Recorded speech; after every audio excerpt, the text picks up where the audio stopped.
Our Bible word is 1 Corinthians 15, verses 40 to 42. There are also celestial bodies and terrestrial bodies, but the glory of the celestial is one, and the glory of the terrestrial is another. There is one glory of the sun, another glory of the moon, and another glory of the stars.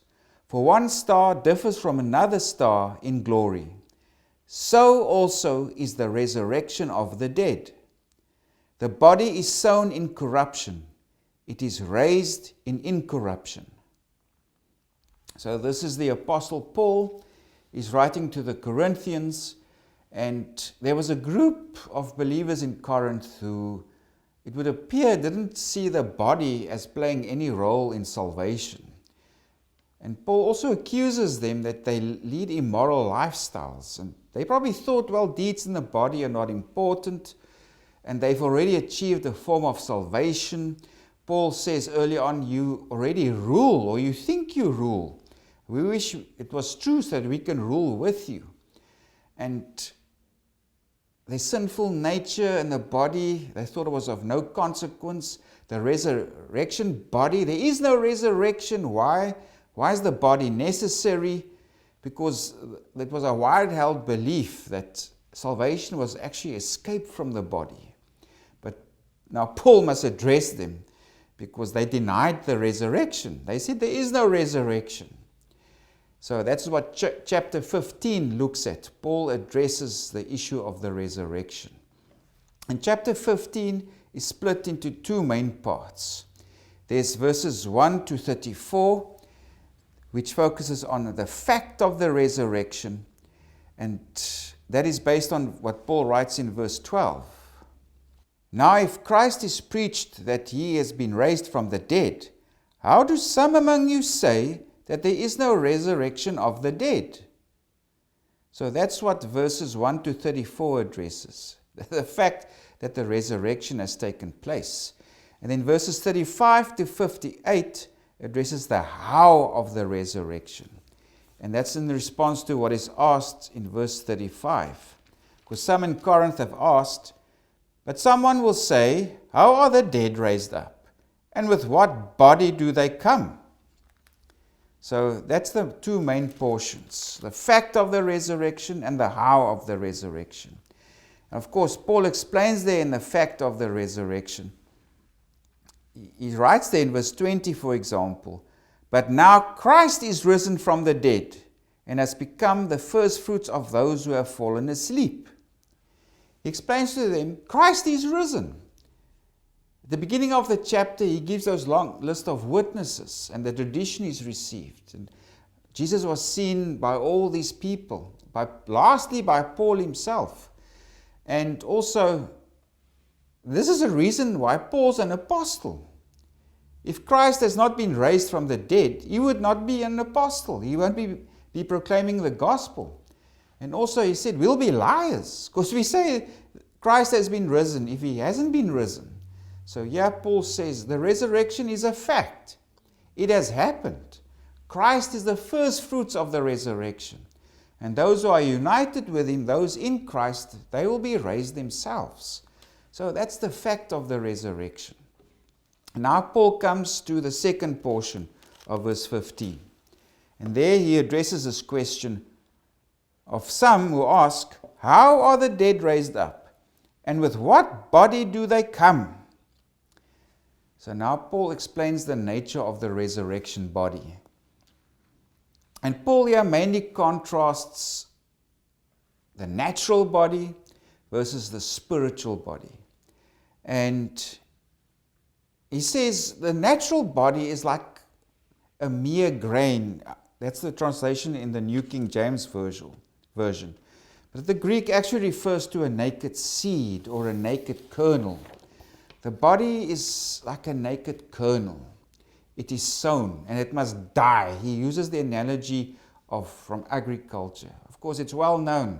You plant a seed and it produces a plant, a tree, whatever. And that's what the natural body is. And the natural body is actually, the Greek, it's a body that's animated by soul, or breath. The life principle that animates life in this flesh and blood body. That this is the natural body. And Paul contrasts that with the spiritual body that will come. But first he addresses this nature of the naked seed. You throw a naked seed in the ground, but importantly, it is God who gives plants, animals, whatever, a body. So if God gives us a body now in this natural life, of course He will give the resurrection body, because He's the creator. If we go to verse 38, but God gives it a body as He pleases, and to each seed its own body. Then Paul describes the different forms of embodiment. There's the flesh of human beings, of fish, of animals. God gives it a body. And whatever body you have, it also has a corresponding glory or a luster. And if we read our Bible word again, it's verse 40. There are also celestial bodies, in other words, that's heavenly bodies, and terrestrial or earthly bodies. But the glory of the celestial is one, and the glory of the terrestrial is another. There is one glory of the sun, another glory of the moon, and another glory of the stars, for one star differs from one another star in glory. So Paul says there's different forms of embodiment, the heavenly, the earthly. Different forms of flesh that God gives, but also the different forms of embodiment have different glories. For example, Jesus' resurrection body that Paul ultimately refers to has a different glory. It's divine. It reflects God's glory. It reflects God's image. And that's the nature of the heavenly or the celestial body. It's a different glory compared to heavenly body's glory. So it's God who will give the resurrection body. And this resurrection body, by implication, will be far more glorious than the natural body that we presently inhabit. And Paul now says, if we go to verse 42, so also is the resurrection of the dead. The body is sown in corruption, it is raised in incorruption. So in other words, there's a different state of glory. There's the earthly body, it's a state of corruption. There will be the heavenly or celestial body, far more glorious, because it will have the glory of Jesus. And in the verses that follow, Paul gives us contrast between this natural body and the spiritual body. And if Paul speaks of the natural body, we must understand that it's a body animated by soul. It's the life principle or the breath that gives us life in this earthly body. In the biblical tradition, it's the same life principle that gives life to animals. It's the soul or the breath. And this is in contrast to a body that's animated by spirit, the divine spirit, that will have different glory. So from verse 42 onwards, Paul speaks of this contrast, of this two types of bodies and two types of glory that he speaks of. So the body animated by soul is a naked seed. It's in a state of corruption, dishonor, weakness. It's made of dust. It is flesh and blood or mortal. And that's sharing the body that Adam has. So that's having a body like Adam. And in contrast to the resurrection body, which is more glorious, which is a completely different form of embodiment. It's a body animated by the divine spirit. It's in a state of incorruption, glory, power. It's the heavenly man. It's immortal, and it's being like Christ. So Paul contrasts here that there's different forms of embodiment. Even in the present life, there are different bodies that God gives to animals, fish, human beings, even plants, and even to celestial divine beings. God gives it a body. And this same principle applies to the resurrection body.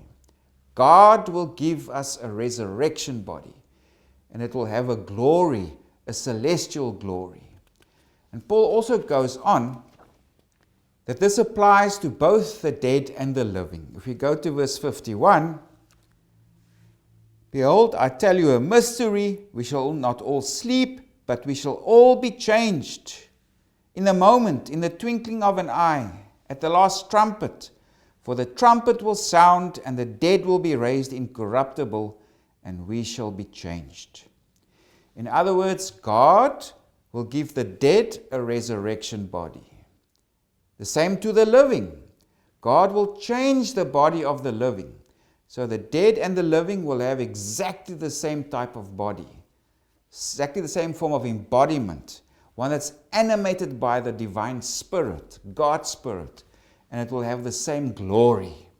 And this will happen at the last trumpet. And this is eschatological language, or language of the end time. It refers to the last trumpet, most probably blown by an angel, that will announce the resurrection. And then the dead will be raised. God will give them this new body.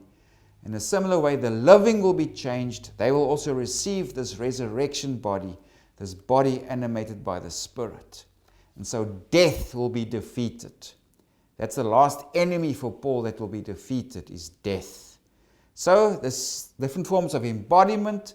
God gives it a body, whether it's in the present to the living things. Exactly the same principle applies to the future resurrection.